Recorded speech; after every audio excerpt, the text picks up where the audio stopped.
뉴스에서 지식캐기 뉴스캐입니다. 우리나라 부동산 역사를 보면 영끌에서 집을 사면 돈을 버는 시대였는데 왜 들어서는 정부마다 부동산 가격은 잡고 주가는 기를 쓰고 올리려고 애쓰는 걸까요?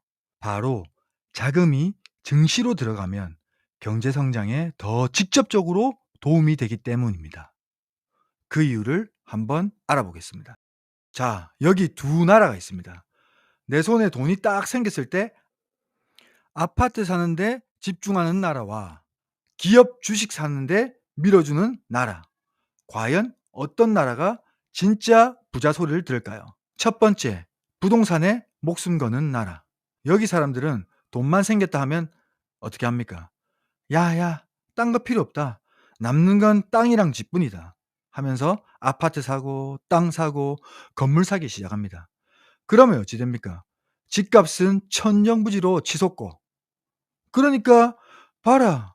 부동산이 답이라고 안 하나.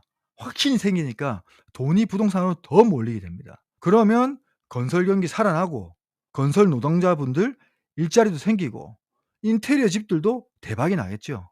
뭐 송도나 판교 신도시처럼 삐까뻔쩍한 도시들도 생기고 내 집값이 오르니까 와, 내 자산 또 2배 늘었네 싶어서 기분도 억수로 좋을 겁니다. 하지만 여기서 한번 생각해 보세요. 10억짜리 아파트가 20억이 됐다고 해서 그 나라 경제가 2배로 성장한 걸까요? 절대 아닙니다. 집값 오른다고 갑자기 없던 기술이 툭 튀어나옵니까? 수출이 막 되나요? 이게 아니거든요. 나라 전체의 실력, 즉 국가의 생산성은 그대로고 기존, 기존 자산의 가격만 2배가 되는 겁니다. 다음 두 번째 나라. 기업에 투자하는 주식 나라. 반대로 주식 나라는 분위기가 완전 딴판입니다. 자, 이 돈이 주식으로 들어가면 첫 번째, 기업에 기름칠을 해줍니다. 우리 같은 개미들이 주식을 사면 그 돈이 다 어디로 가겠습니까?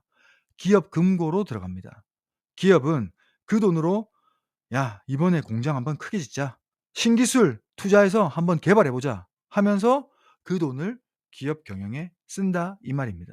삼성전자가 반도체에 돈을 때려붓고 있습니다. 일자리가 또 수만 개씩 생기죠. 주식 투자가 결국 산업을 키우는 엔진이 되는 겁니다.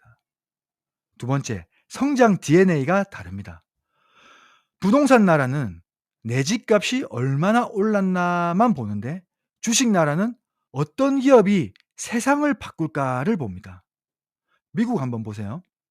뭐 나스닥, S&P 500 거기 애플, 뭐 테슬라, 엔비디아 같은 이런 괴물 기업들이 주식 시장에서 수혈받은 돈으로 전 세계의 IT, 테크를 씹어먹고 있습니다. 증시는 돈이 아주 효율적으로 배분되는 그런 시장입니다.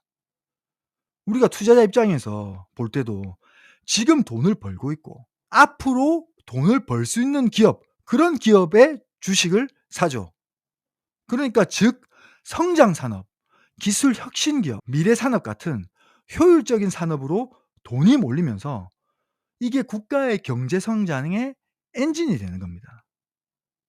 그리고 주식 투자로 발생하는 일자리랑 소비도 부동산이랑은 다릅니다. 뭐 부동산 건설업도 일자리가 나기는 하지만 주식 나라에서는 기업이 크면 어떻게 됩니까? 연구원, 개발자, 생산직, 고용의 질 자체가 다릅니다. 그 기업 아래 협력 업체들까지 다 같이 잘 먹고 잘 사는 그런 구조가 만들어지는 거죠. 거기에다가 부의 효과라고 있습니다. 부동산은 덩치가 너무 커 가지고 팔기 전까지는 내 돈이 아닌 것 같지만 주식은 다릅니다. 예를 들어서 1,000만 원이 넣었는데 뭐 1,500만 원이 됐다. 그러면 심리적으로 내 지갑이 두둑해진 느낌이 납니다. 그냥 '오늘 소고기 무러 가자.' 하면서 지갑을 열게 됩니다. 여행 가고 외식하고 그래서 내수 경제가 또 뱅글뱅글 잘 돌아가는 그런 작용을 하게 됩니다. 이게 바로 부의 효과입니다. 마지막으로 거품이 항상 문제입니다. 한쪽에 자금이 너무 몰리면 사달이 납니다. 2008년 미국에 리먼 사태 기억하십니까? 미국 부동산이 너무 화랑이다 보니까 부동산에 엄청난 자금이 흘러들어갔고 결국은 그 거품이 꺼지면서 전 세계의 금융시장이 절단 날 뻔했습니다. 부동산으로 과다하게 몰리면 집값 폭등, 가계 부채의 증가, 금융위기의 가능성이 커지게 되는 것입니다. 이러한 리스크가 워낙 크기 때문에 똑똑한 나라들은 돈이 부동산보다는 기업이나 금융 쪽으로 흐르도록 제도나 판을 짜려고 노력을 하는 겁니다. 자, 정리 한번 해보겠습니다. 부동산 나라에서는 내 집값이 올라서 좋네? 그러면 자산 가격이 상승하고 그 관련된 또 건설 경기가 활성화되면서 어느 정도 경제에 이바지할 수는 있습니다. 하지만 주식 나라에서는 내 주식 자산이 커지는 만큼 나라 산업도 크게 됩니다. 기업 투자가 커지고 그에 따른 산업이 성장되고 경제가 더 활성화되는 이런 선순환 구조를 가져갈 수 있습니다. 한국에서도 코스피가 상승하면 단순히 주식이 오르는 것이 아니라 앞으로의 기업 투자, 산업 성장, 경제 확장 같은 긍정적인 신호로 해석되는 이유가 바로 여기 있습니다. 자, 한 국가의 입장에서는 그렇고 개인의 입장에서는 어떨까요? 부동산 역사를 보면 돈이 된다는 것을 경험했지만 부동산의 경우 가계에 대부분의 자산이 묶이게 되고 돈이 필요할 때 현금화가 어렵다는 단점이 있습니다.